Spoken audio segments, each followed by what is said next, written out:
I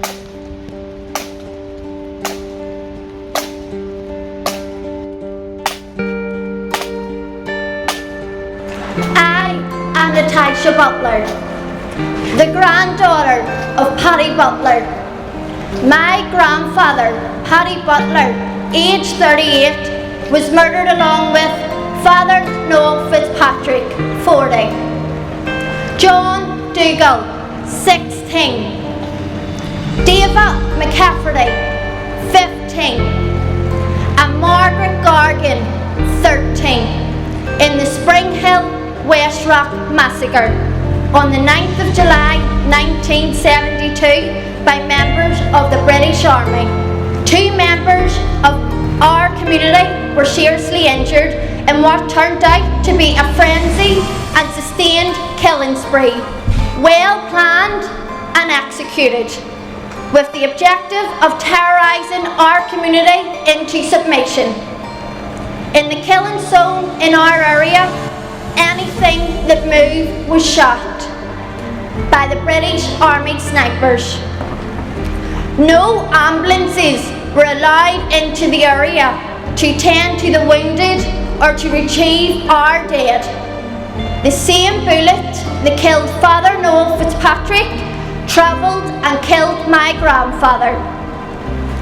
In the aftermath of the massacre, my grandmother was left to bring up a family of 6, 3 boys and 3 girls, with my mum Jackie being the baby at 18 months old.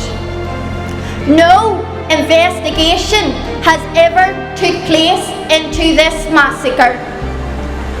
A whitewash of an inquest was held the following year, at which prepared statements by the soldiers involved alleged that all victims were firing weapons. An open verdict was recorded.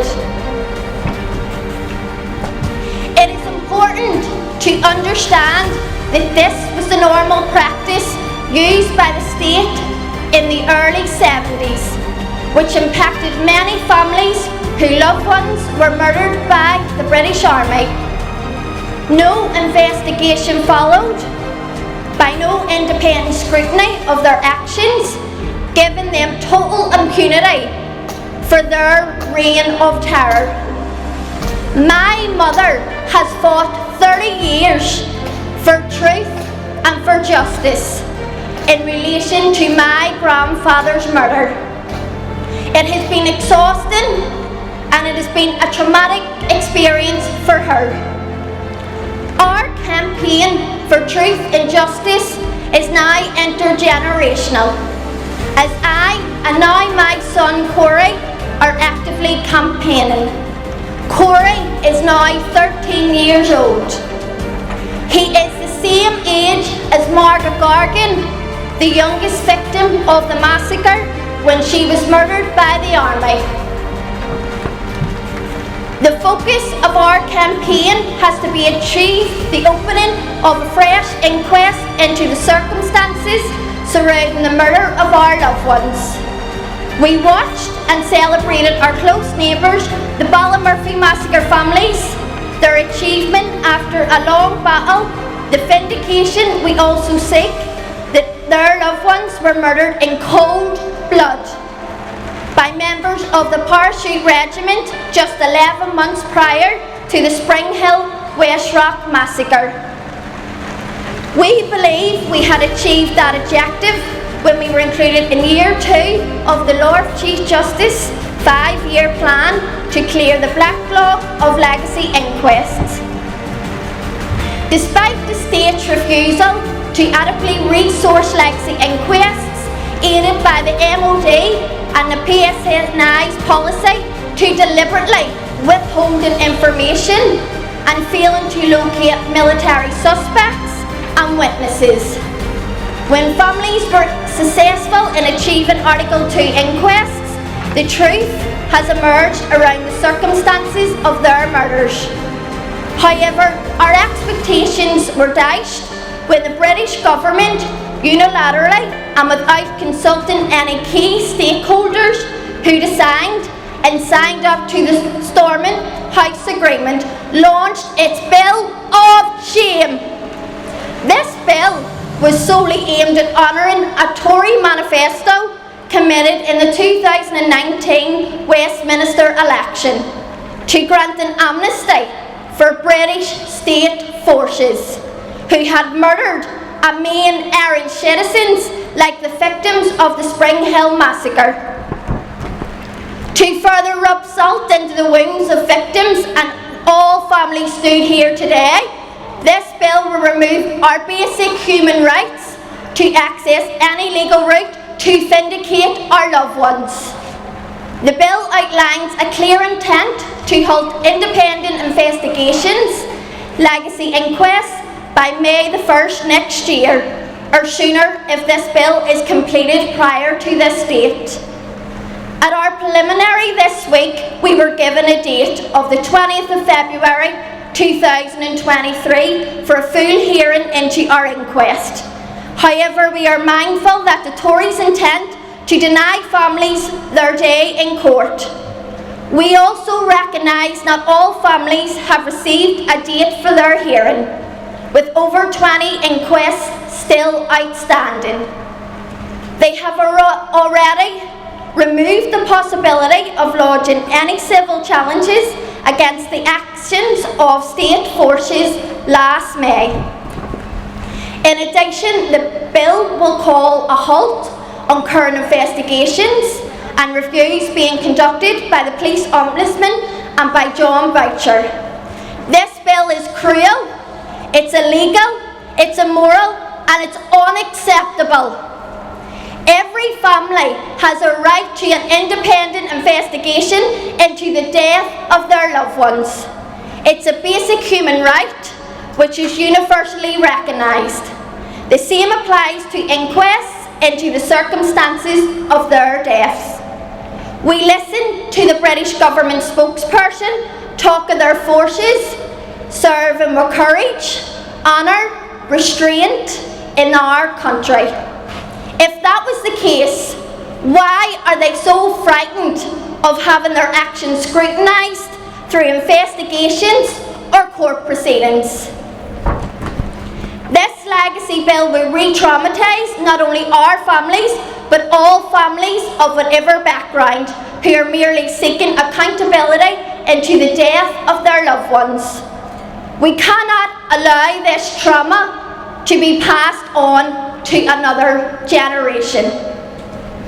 As we stand here today, we have great grandchildren marching for truth and justice. We must ensure that this burden is not passed on to another generation. This and other campaigns must end with my generation.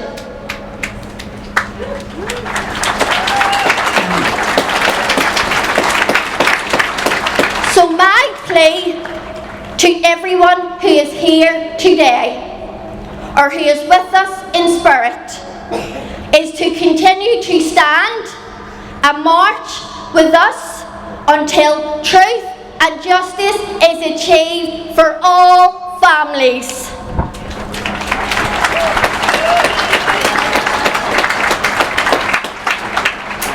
We are on the streets and we will stay on the streets until our loved ones are vindicated.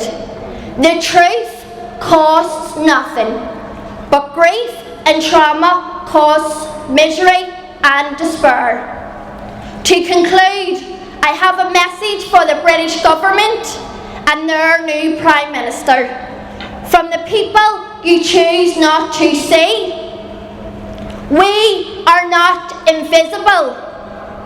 You are not invincible. You must bend the legacy Bill of Shame. Thank you.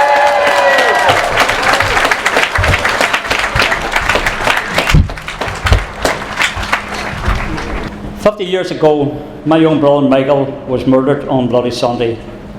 He was 17 years old. He was a child. He was one of 14 murdered and 17 injured on that terrible day. The murders and attempted murders were carried out by the Parachute Regiment, the same regiment who murdered 11 in Ballymurphy and many more across the north of Ireland. 18 soldiers were responsible for the massacre on Bloody Sunday, and not one of them has been convicted 50 years later. We are still being denied justice. Why?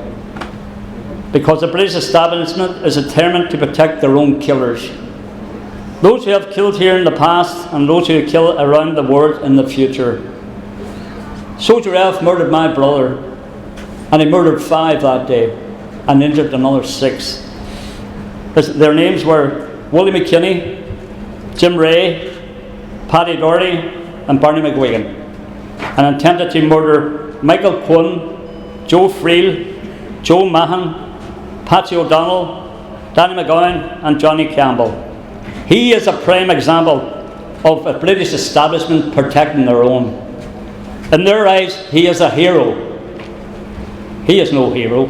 He is a serial killer and a child killer, a multiple murderer.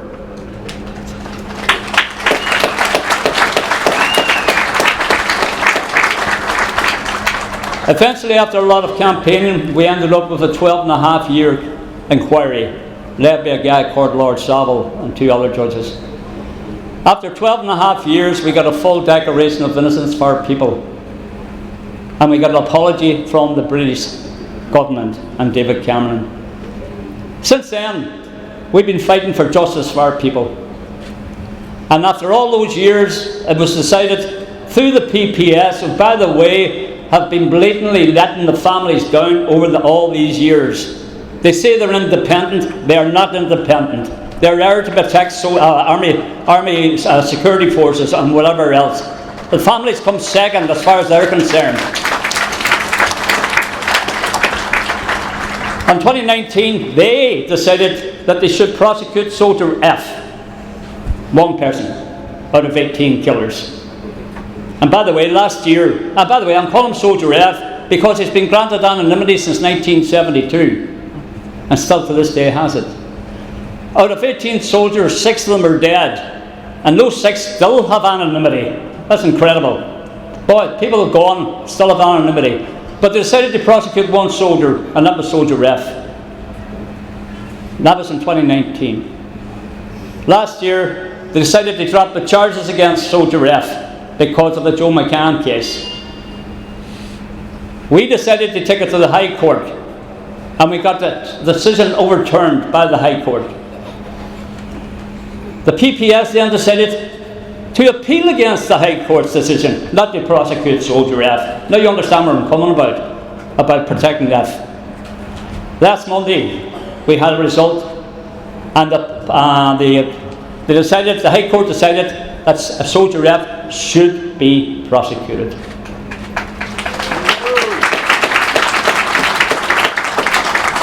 But now we have a situation where we have the PPS deciding to review the case, to review the evidence. Where are we going from this? Where are we going? And now that the charges against them are being continued, we can expect delay after delay to keep them out of court. We will not accept this and demand that all involved act quickly to bring him to justice. The British government say no soldiers acted outside the law. They say that most of the British Army killings were lawful. All the evidence in these cases says otherwise, and every inquest result that families get proves it. These killings cannot be declared lawful without proper investigation, and proper investigation will no doubt prove that we were right. Our people were murdered by the British state. This bill of shame is being introduced to protect the British Army killers like F, and to ensure that their crimes will never be uncovered. They have brought this bill because they are scared. They are scared that their soldiers, spooks and civil servants will be exposed, and that their role as a combatant and as catalyst in the war in Ireland will be highlighted around the world. They are trying to deny us justice because they are scared to face justice.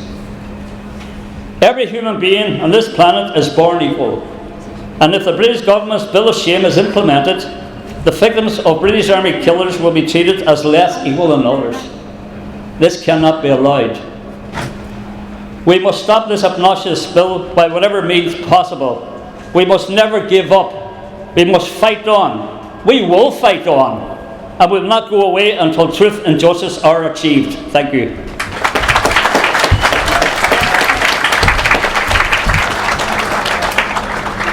I want to thank Time for Truth for the opportunity to speak today and gathering us all here. I am John Finucane, son of Patrick Finucane and Sinn Féin MP for North Belfast, and today my thoughts are with each and every single family who lost a loved one during the conflict. Families who lost so much, many of whom have campaigned for decades for truth and justice in memory of their loved one. Families who now see the British government pulling down the shutters on their campaigns with their legacy bill, better known, rightfully known as the Bill of Shame. Today, I stand in solidarity with you. This year is the 50th anniversary of Bloody Sunday, when people took to the streets in peaceful protest against internment and for basic civil and human rights. Instead, the British government of the day made a calculated political decision to turn the guns of the parachute regiment on civilian protesters when they used lethal force against a civilian population who were standing up against injustice and for a future defined by equality for all. Of course, there were alternatives. The British government could have delivered basic civil liberties and human rights, but they chose military force and oppression to suppress basic demands for equality and justice, much in the same way the parachute regiment did 6 months earlier in Ballymurphy over 3 days of absolute carnage. And then again in July 1972 in Springhill and Westrock, the British Army murdered 5 unarmed people, including 3 children, as we heard earlier. And then in the New Lodge in North Belfast, over the 3rd and 4th of February 1973, the British Army and its undercover murder gang, the Military Reconnaissance Force, murdered 6 unarmed men. Multiple incidents of British state murder, but the pattern of impunity was the same. No one arrested, no one charged, no investigations, no questions asked, and no accountability. The message was very clear then. The British Army were above the law. I know, and you know, that the British state were a key conflict protagonist. This legacy bill is another instalment of a policy that seeks to halt, frustrate and deny families their right to seek truth, justice and accountability. And when the British state weren't directly involved in killings, they were sending their proxies to do it for them. Whether that was into my home as I sat having dinner with my father and family, or the Ormer Road bookies, McGurk's Bar in North Queen Street, Kelly's Bar at the top of the Rock, or the actions of the Glenanne gang comprising members of the British Army and RUC who were responsible for over 120 murders in the Mid-Ulster area.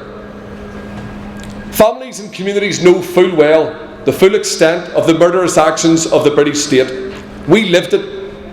We know all about the policies and practices of collusion and shoot to kill, about the use of loyalist paramilitaries and the use of agents and informers, about the weapons from South Africa which were allowed to be imported, which tripled the killing capacity of loyalist paramilitaries, about those who marched up hills in red berets. The consequences of all these actions was the deaths of our loved ones. But despite these obstacles and threats of retribution, families have and never will give up. For decades, families have shown huge resilience and determination in their efforts to hold the British state accountable. They have stood tall. They have stood up against injustice. They have effectively used legal processes to expose the murderous actions of the British state, whether it be in the courts of Belfast, London or Strasbourg. And be in no doubt, it has been victims' families, with their advocates and legal advisors, who have been driving the process of scrutiny that has forced the British government into a position where they cannot face the truth.